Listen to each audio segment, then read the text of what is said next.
just a good old boy. Trying to make sure I got everything set up properly here for y'all before we start. I hope y'all can hear me. I'm not going to bet on it that you can because I'm in this loader, but we're going to give this thing a try anyway. So I've got this headset on. I hadn't had one before other than my Bluetooth headsets, and I wear those neck bands all the time, the Bluetooth neck bands. That's what I'm talking about, my Bluetooth headsets that I wear. And they're really handy, they're comfortable to wear. You don't have to deal with cords in the way and different things. I don't use them for the videos because they won't work that way. I've tried it. You can't connect anything to them to be able to record audio and then work properly and sound good. So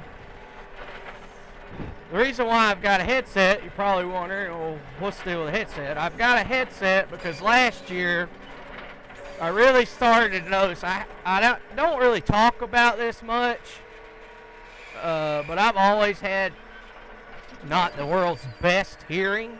Eyesight, I've got as good as any eyesight. I got 20/20 vision on my eyesight. But as far as hearing goes, I've never really had that good of hearing. Even from when I was a kid, I had a lot of ear trouble when I was younger and everything. I went through with tubes. I had multiple sets of tubes put in my ears due to ear infection, busted eardrums. It was always something. I get it from my grandpa. He's the same way. He has hearing loss issues. He's actually supposed to wear hearing aids, but he refuses to do so. And he can't hear anything pretty well much. I mean, he can hear it, but it's like whoa, whoa, whoa, whoa. It's like a real deep moan sound. And I've noticed last year I started having some hearing problems, and I didn't like it. I couldn't hear too good at all. My hearing always hadn't been too good, and it's gotten to where I felt like I was my grandpa. And I noticed it seemed to be the worst when I was running these skid steers and getting on them with no hearing protection, stacking hay all day. And that was the issue for me. Sure that camera's still working. And I went through that for a while, and I realized that what was going on is it was really this loader here and the case. Mostly this loader here, though. The case, I've always rode the case with no hearing protection, but I could always tell that it wasn't good, but it wasn't nothing like running this loader. This loader here, I can get on this thing after running it for a couple loads of hay, because a lot of days one of us will unload while somebody else drives the truck all day. And I'm generally the one a lot of times that's on this loader all day long unloading and stacking hay while everybody else drives the trucks or the tractors. We got my buddy to help us this summer. That helped some, and he had a Bluetooth neck band, and I'd done been wearing them some, but he kept the plugs in his ears even when it was dead or whatever to help his ear protection. I said, that's a pretty dang good idea. I reckon I was too much of a dipstick to figure it out on my own for some reason. So I went out and I had my neck band, and it didn't seem to work real good. Well, he said that his was noise canceling in the hearing part, not the microphone. You gotta be real careful if you're gonna want to get something like this, to get the noise canceling in the hearing part. So that way it'll cancel out the noise or kind of muffle it in your ears. Well, these big headphones are the kind that if you do get a neck band, it goes in your ears. it'll plug it up to where it's basically like putting earplugs in. Then you don't have to listen to music so loud either, trying to drown out the engine sound that way. You can actually listen to it a lot quieter. Well, the neck bands I had were Bluetooth. Well, I had one that I liked that worked really good, but as far as the hearing and everything and the Bluetooth signal, that's where I'm about to get to.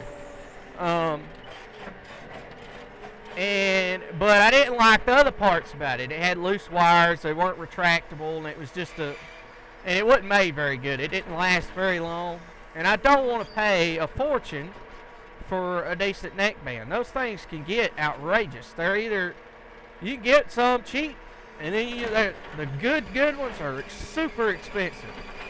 They're like $100 and something for a little neck band, and I don't want to pay that. So that's where these headphones come in. And the other thing was too, with the Bluetooth headsets, other than one pair, it was not the pair that I liked. That was another problem I had with that headset. The junk ones I didn't like were the ones that I couldn't tell the difference on. Those Bluetooth headsets, if I'd wear them all day, when I'd first get them, if I went a while without wearing one, or when I first got a new set, it seemed like I'd get a headache from wearing them. And that's because of that radio frequency that goes through those things. And I didn't like that because that is dangerous in some ways. They say, though, the Bluetooth signal is not near as bad as the radio signal that comes off your phone when you hold it up to your head. But the difference is with the Bluetooth stuff, you have it on your head or your neck, near your head, all day long. That's where I didn't really care for it. I still have one. I got a brand new one for Christmas. And I went out and got these headphones. I could have got Bluetooth wireless ones that were nicer than this for a cheaper price. As far as options, it was easier to find Bluetooth ones than it was a wired one, believe it or not. So I wound up and I found a set of gaming headphones that works with your phone too, that are noise canceling, have a noise canceling microphone, which we're putting that to test, I don't know. And it would help with and I wouldn't have to deal with Bluetooth because it's wired. It connects straight to my phone or whatever I want to connect it to. And I can plug it straight into it through a plug-in. So now I don't have to have that radio signal going through my head anymore. As crazy as this sounds. But I would still suggest Bluetooth over nothing or some kind of hearing protection, especially if you're on the road. Any kind of hands-free, whether it's Bluetooth or not, it's worth it. I don't think that you would have any issues with it, but I'd rather be safe than sorry, so that's why I got these to wear on these machines, because that's about the only time I wear them, unless I'm in my big truck hauling hay on the road. Then I'm on, I don't know, I hadn't really found a solution for in there yet. I'm thinking about some options, maybe for that instead of these headphones, because they do look a little ridiculous, but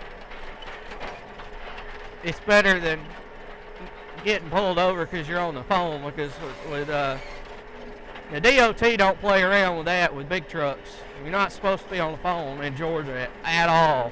That was law before our new laws that says you can't even be on the phone here in Georgia with a regular cell phone and a regular truck. Now you have to have hands-free or they'll pull you over and write you a ticket. Insurance deal. Insurance companies, that's just like wearing seat belts. That's what that's all about. It's because of insurance premiums, and the companies don't want to be liable for somebody else's crap, so they make the states write these laws to protect them. That's really what they're about. They're not about our safety or anything like that. It's all about money. That's what everything goes back to. But that's why I got this headset. is because of those reasons. So far, the hearing on it is okay. It's not near as good as the Bluetooth headsets I've had, but it's not that expensive either. But it's not as bad as nothing. I'll put it that way, or not having any noise cancellation at all. Make sure if you buy a set for something that has noise canceling on the ear part, not the microphone, because they'll all say noise canceling on the microphone. A lot of them will. Majority that you look at, there's very few that says noise canceling on the hearing part. So that's why I'm wearing this. This loader is just so dang loud in this cab, it's unbearable. It will literally give you a headache after running it if you don't have some kind of hearing protection. And that's kind of where I'm at with this thing. You know, I like the idea of the loader. I like the cab because of the heat and AC. I like the tracks. I like the size of the machine. I like the door design on this machine where it's an opening. Well, actually, no, I don't. Take that back. I was having a brain fart. I do not like the door design on this machine. I'd rather have the roll-up kind, because you can't get out of this thing if the boom's not all the way down or pretty much all the way up or above this door. You can't get out. You have the option of breaking the window behind you or not getting out of this thing if something happens. And I'm not crazy about that. I'd rather have a fold-open door in the front than they should put a pop-out window in these things, which this is an older model, so that was before everybody started worrying about that. Instead of the break glass, some of them have the breakable glass. I'm not crazy about that because that's expensive to replace. And that's just one extra thing. If you roll one, you got to fix. So I'd rather, and then you got to deal with all that sharp glass if you break it. I'd rather just have a pop-out window in the back and a railed slide-open door like Kubota has. And I think it's somebody, Deere may still do it. No, Deere don't do it anymore either. I think Kubota's about the only one left that has a sliding door. I'd rather have that. JCB teleskid design off the side entrance door is really nice.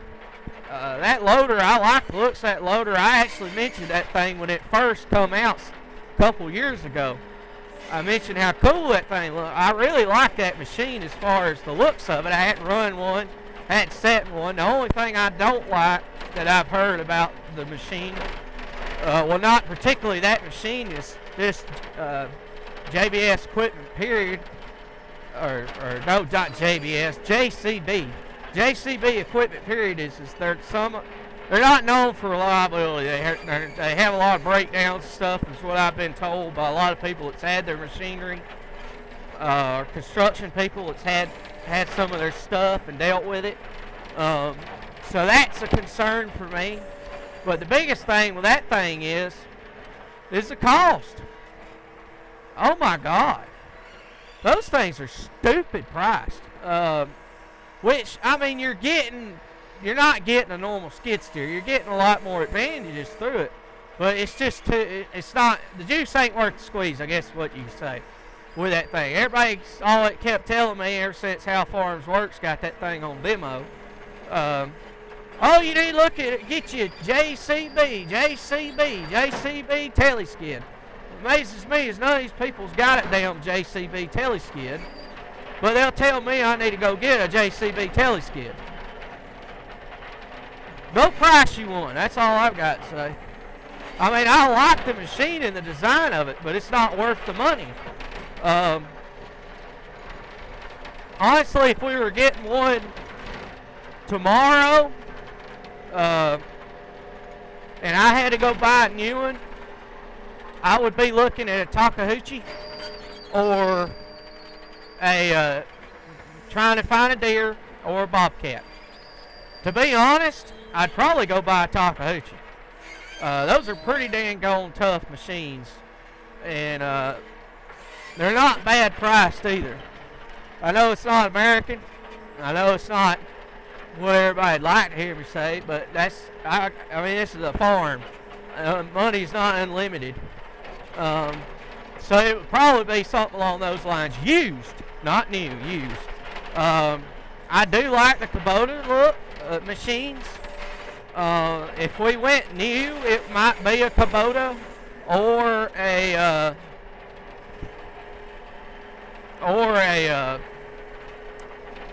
Bobcat. But it would be if I went with a Bobcat, it'd probably be a lot smaller machine than this one. I would go used no matter what. It's just not worth buying them things new for the loss of value on them. If I could find a decent Kubota that's newer to used, I might think about one. I didn't want one for a long time because a lot of people were having troubles with cooling on them here with the radiators for a while, but I think they've about got that straightened out. But I've sat in them. I really like the design on them. They're nice machines. I don't own one. I've heard they've had some issues with them, but everything's kind of that way. The biggest thing whenever we buy another machine, I'm going to be looking at is, one, it will have a cab with AC. That's invaluable in the summertime and this dust and heat and everything. And in these chicken houses that we deal with, it would have a cab. Even though they're paying to keep up, it would have one. Or I would look at the quietness of the cab, the overall quietness of the cab. Would I buy another track machine? It depends on what we were replacing. If we're replacing the case, no, I'd buy a tire machine. If we're replacing this one, yes, I want another track machine. I think there's a place here for both. I like the tire machine for running in and out and running across fields or something. There's less cost to keep up there than it is with the tracks, but as far as doing digging, stacking in the barn, carrying square bales, rolls of hay, stability, everything like that, doing some of this grading work like I do on some of our places that we had to fix, the tracks are priceless. I mean, they're just priceless. If I had to pick one and only one to have, I would have a track machine. That's just all I'd have. They're expensive to keep up, the tracks are, but if you're using one every day and you're really working it and you need that extra stability and everything, they're worth every cent. But if you're just running in and out of chicken house and doing nothing else with it at all, period, ever, and just doing hay, a larger tired machine is perfectly good. There's nothing wrong with that. The biggest thing I don't like about the tires is the instability on most of them, most of the machines, and no grip. If it's muddy feeding down the pastures or something, and you got to get in and out, you get stuck a whole lot easier. Or if you got to dig a hole, it's a lot harder to dig a hole with a tire machine than it is one of these track loaders. Huge difference. But as far as just toting rolls of hay in and out of the chicken house and doing just hay stuff only, out in the hay field or something like that, tires are better. As far as just maintenance cost is the biggest thing. That's the biggest determination. Going in and out of the house and everything is still, I'd rather have tracks, but as far as your maintenance costs and making a living doing hay only, tires are better. So I like having both because I have some versatility to do other things around here if I need to with this one, and it's come in very handy for that. But if we'd replace the case, eventually I'd like to. I would not. That's another brand. You know, I didn't mention. I would not mind having another case loader that same body style like that, or one before it become the same between them and New Holland a few years back. Any of the machines that's older than that, if they had a cab with AC and heat that was tired, I'd love to have another one. And just with lower hours than the other case, and just trade it for it eventually. But not going to right now, anytime soon. That's just what I'd love to do in a perfect world, but that ain't happening. This cab's been worth every cent. But as far as the overall machine on this New Holland C185, I don't like it. I just don't. It's not, the machine is stout. Don't get me wrong, but it just feels cheap. It feels cheap built. I'm sorry, but it does. It just feels cheap built and poorly put together. It rattles like hell. The cab's loud as crap. The engine, it sits back there. It doesn't. It just makes too much noise. The valves and everything in it aren't built very good. And it's just got all the loader parts vibrate, grease or no grease. There's no shims you can buy to put in them to tighten them up. It's just not, and it doesn't have a lot of hours on it. This machine's right at nearly 2,000 hours. It's just not a well-built machine. I'll put it that way. As far as the quality of the parts that goes in. And that's what I've said all along. My grief has been with New Holland.